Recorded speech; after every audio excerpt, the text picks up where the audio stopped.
Rockford's home for classic rocks, 96.7 The Eagle. Good morning, I'm Double T, and if you grew up watching Rudolph the Red-Nosed Reindeer, Frosty the Snowman, and some of those other classic Christmas programs, you're going to love this next interview. Rick Goldschmidt, the official historian and biographer for Rankin and Bass Production. Rick, how you doing today? Good, how are you? Good. Rudolph the Red-Nosed Reindeer, Frosty, all those iconic shows came from one place? Yeah, Arthur Rankin Jr. and Jules Bass produced all of these great Christmas specials, and Rudolph is 55 this year, and Frosty's 50, and the subject of my new book. So they've been on for longer than I've been around. What is it about these shows that they've transcended generations? It's the heart and the warmth and the quality of writing that Romeo Muller put into the shows, where he had these great underdog characters that triumph in the end, and the villains usually get reformed, like the Bumble and, Winter Warlock and all the great villains. You don't see that kind of writing anymore. It's all about bad humor, in my opinion, for the modern family entertainment. And back then, they really cared about not only writing for children, but it was written for adults too, and grandparents can enjoy it just as much as children. I'm talking to Rick Goldschmidt. He is the official historian biographer for Rankin and Bass. They came up with Rudolph the Red-Nosed Reindeer and all those other iconic Christmas specials. To this day, I look in the guide and say, oh, Rudolph is on this day at this time, and I make sure I watch it. And it really has become part of the holidays. If you don't watch it, you don't get in the Christmas spirit, and it really gives you that kind of happy feeling that you can't get from anything else. Charlie Brown and the Grinch are about the only other two that compete with the Rankin Bass stuff. And you look at their career, and they did this for like 30 years, and there really wasn't any other studio out there that could do this kind of magical Christmas special. When you look at the Claymation, there was something special about that. Right, and Arthur Rankin went to Japan and discovered this animagic style that they did with dolls. He really liked the art form, oversaw it in Japan, and Tad Moshinaga, who he hired, was the father of stop motion in Japan. It really took off with Rudolph, and they used that style in most of their productions afterwards. I'm talking to Rick Goldschmidt. He is the official historian biographer for Rankin and Bass. They came up with Rudolph the Red-Nosed Reindeer and all those other iconic Christmas specials. How did you get involved working with them? My degree is in art, and I'm an illustrator, and I was talking with Jack Davis, who was my favorite artist, and Paul Coker Jr. out of the pages of Mad Magazine, and both of them designed all of the Rankin Bass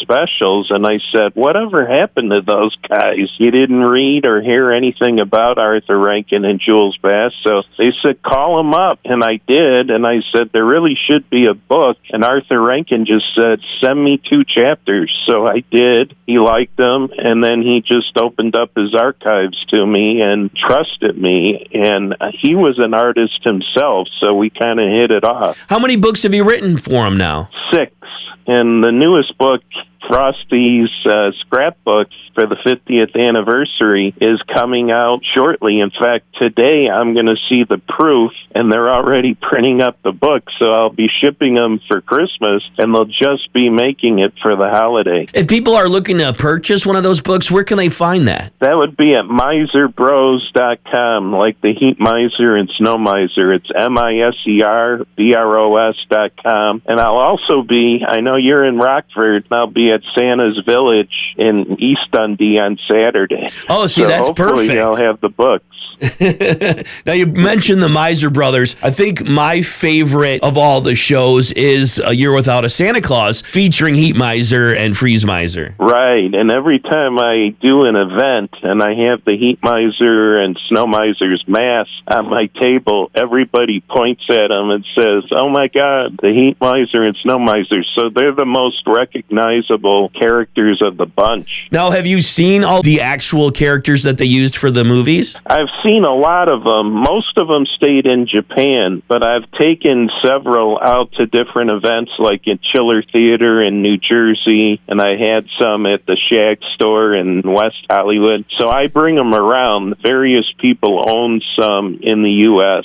Are the shows still as meaningful today to people as they were back in the day? Well, they're reaching more people now because they're on several networks. AMC has a marathon. Freeform is showing Frosty and Rudolph now, as well as CBS and ABC. A lot more people are seeing them now, and there is a younger generation that's getting into them like we did as we grew up. They're just getting more and more popular is what I found, and I found that this is my busiest season so far. Really? As far as selling books and everything. Do you have a favorite one that you enjoy watching every year? Well, I like Rudolph. I wrote a whole book about Rudolph, and Mad Monster Party is another favorite, even though that's not Christmas.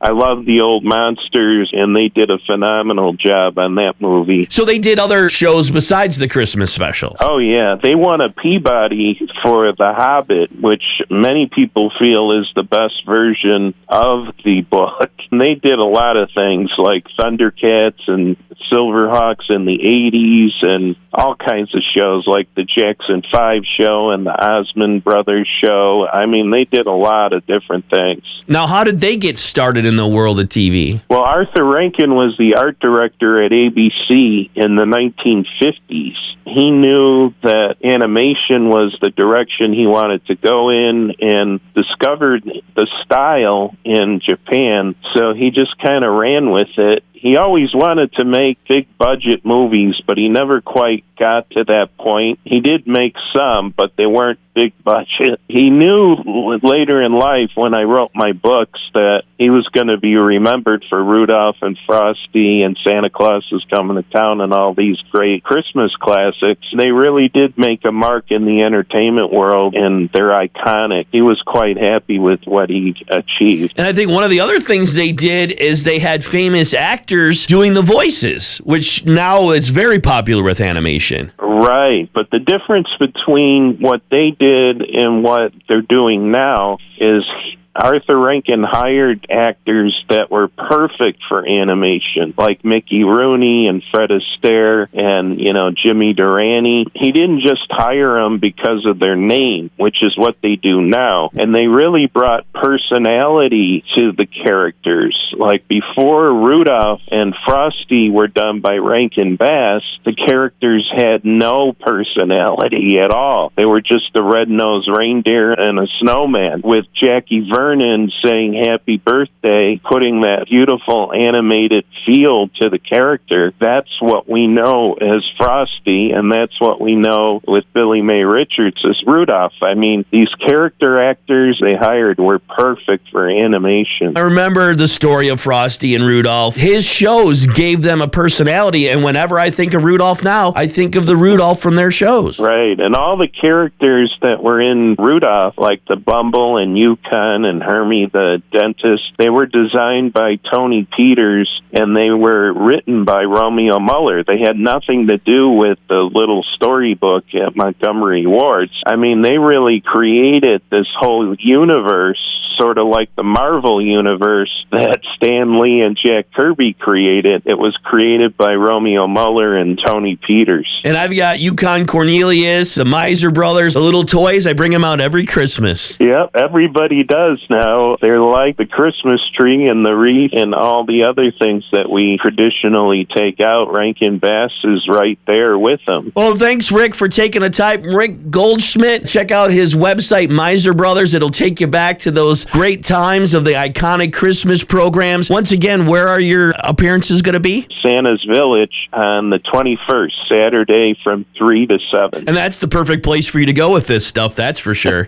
Oh, yeah, and they're really bringing Santa's Village back. They're adding more rides, and it's really cool. I grew up going there. I'm so glad that they're doing that. And the books, once again? Rankin Bass's Frosty the Snowman 50th Anniversary Scrapbook, and then all my other books are at miserbros.com. Rick, thank you so much for this little flashback and taking the time. I really appreciate it. Well, Merry Christmas. Merry Christmas. It's Rockford's home for Classic Rock, 96.7 The Eagle.